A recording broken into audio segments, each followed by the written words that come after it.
Halo Sobat Top 10, kita ketemu lagi. Saya ucapkan selamat sebelumnya kepada kalian yang sudah dinyatakan eligible SNMPTN karena kalian lolos pemeringkatan SNMPTN. Di episode sebelumnya kita sudah membahas mengenai deskripsi nilai tinggi versus nilai rendah, yaitu perbandingan antar sekolah. Dalam video itu ternyata kita disajikan sebuah informasi bahwa di hadapan LTMPT ternyata 86 itu sebenarnya bisa lebih tinggi daripada 92. Nah, kalian bisa nonton videonya yang ada di sini, silahkan kalian cek, kemudian bisa kembali lagi ke sini atau setelah menonton video kali ini. Di edisi sekarang kita akan membahas tentang peluang berbagai peringkat paralel dalam satu sekolah. Kuncinya adalah berapapun peringkat paralel kalian, sebenarnya peluang lolos itu seimbang, yaitu 50-50. Langsung saja kita simak videonya. Dan sedikit ilustrasi. Misalkan begini, ada seorang tukang listrik ditanya sama seseorang, "Pak, listrik saya mati atau lampu saya mati, kira-kira kenapa?" Apakah tukang listrik bisa langsung menjawabnya? Menurut saya tidak. Pertama-tama dia akan mencari tahu dulu apa penyebab dari lampu mati itu. Mungkin pada awalnya dia akan mengecek apakah bohlamnya memang sudah mati atau belum. Kemudian yang kedua, dia akan mencoba mengecek berbagai rangkaian listrik ataupun kabel-kabel yang terhubung dengan lampu tersebut. Dia juga mungkin akan mengecek meterannya, apakah juga MCB-nya, bahkan skakelnya. Nah, yang ingin saya gambarkan adalah ketika kita mempunyai nilai, berapa nilai kita, kemudian kita disuruh untuk menerka lolos ataukah tidak, tentu tidak bisa. Kenapa? Kita harus melihat berbagai faktor yang menyebabkan seorang peserta itu lolos SNMPTN atau tidak. Kali ini saya akan mencoba langsung kepada studi kasus ya. Yang pertama, saya mempunyai dua contoh siswa. Disclaimer, ini adalah pengalaman dari tahun-tahun sebelumnya dari data kakak kelas kalian, dengan nama dan beberapa data penting yang harus dirahasiakan. Ada dua siswa, yaitu siswa A dan siswa B. Setelah kalian lihat, peringkat siswa A adalah peringkat 7 dari 100, kemudian siswa B adalah peringkat 15 dari 100.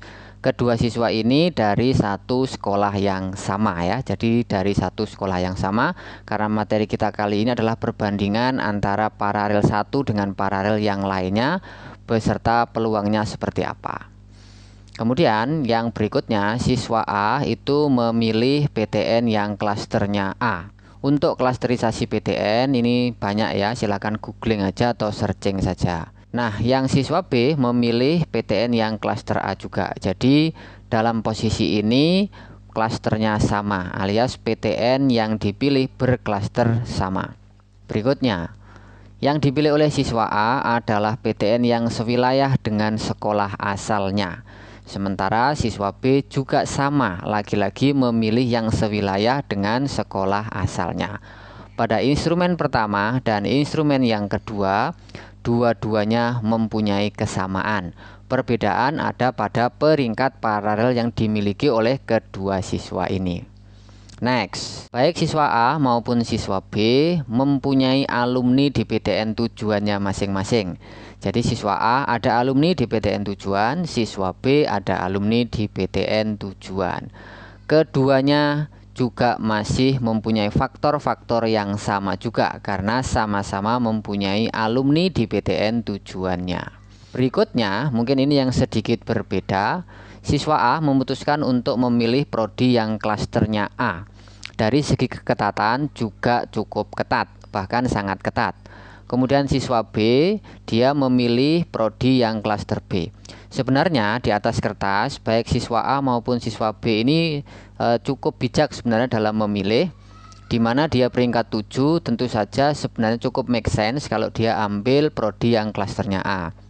Sementara siswa B, dia merasa peringkatnya tidak terlalu tinggi sehingga dia pun memilih prodi yang tidak terlalu ketat ataupun secara klaster adalah klaster di bawah A, yaitu B. Nah, kemudian setelah kita lakukan analisis terhadap masing-masing rapot, siswa A ternyata rapornya tidak relevan dengan prodi yang dipilih. Sementara siswa B relevan dengan prodi yang dipilih. Mungkin kalian bertanya, apa yang dimaksud dengan relevansi? Sebelumnya dalam surat edaran terakhir yang pernah kita lihat, yang pernah kita baca, LTMPT secara eksplisit menyampaikan bahwa kesesuaian nilai rapor dengan prodi yang dipilih merupakan sebuah pertimbangan penting. Ini semisal ya, contoh. Kalau kemudian kita ingin mengambil jurusan rumpun kesehatan, maka kita harus memperhatikan beberapa mata pelajaran yang menjadi kunci ataupun relevansi dari prodi tersebut. Rumpun jurusan kesehatan seperti kedokteran, mata kuliahnya banyak didominasi oleh mata pelajaran seperti kimia dan biologi. Sehingga buat kamu yang akan mengambil jurusan kedokteran misalkan atau rumpun kesehatan yang lain, perhatikan apakah nilai kimia dan biologi kalian selama 5 semester menunjukkan keunggulannya. Karena si PTN atau LTMPT menginginkan siapa saja yang diterima di jurusan kedokteran harus cakap pada mata pelajaran kimia dan biologi, karena mata kuliah jurusan kedokteran didominasi oleh mata pelajaran yang berhubungan dengan kimia dan biologi. Termasuk juga mata pelajaran yang lain, misalkan akuntansi.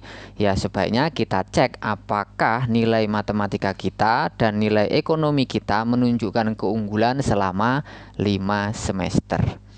Nah, itu adalah tentang relevansi, sehingga hasilnya adalah siswa A masih belum berhasil SNMPTN, sementara siswa B dinyatakan berhasil atau lulus SNMPTN. Dari data ini kita dapat membuat sebuah dugaan ya atau taksiran bahwa faktor relevansi dapat kita duga sebagai pembeda peluang antara siswa A dan siswa B. Dari beberapa kesamaan ada beberapa perbedaan, atau ada 1 atau 2 perbedaan, salah satunya adalah tentang relevansi.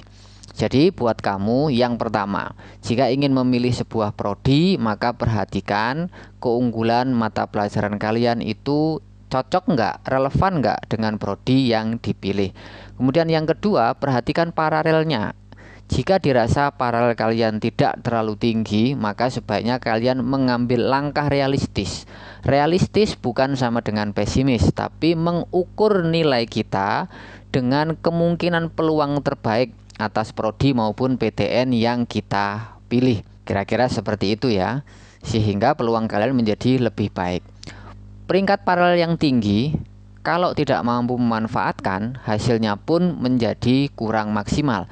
Tetapi peringkat yang di bawahnya ketika mampu memanfaatkan peluang itu, hasilnya juga lebih baik.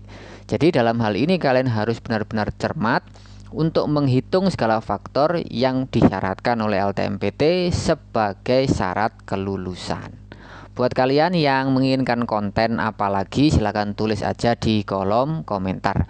Kemudian buat kalian yang bertanya, Kak, kalau prodi saya ini apa, relevansinya atau keunggulannya itu mata pelajaran apa dan seterusnya, saya telah membuatkan sebuah buku tentang ini.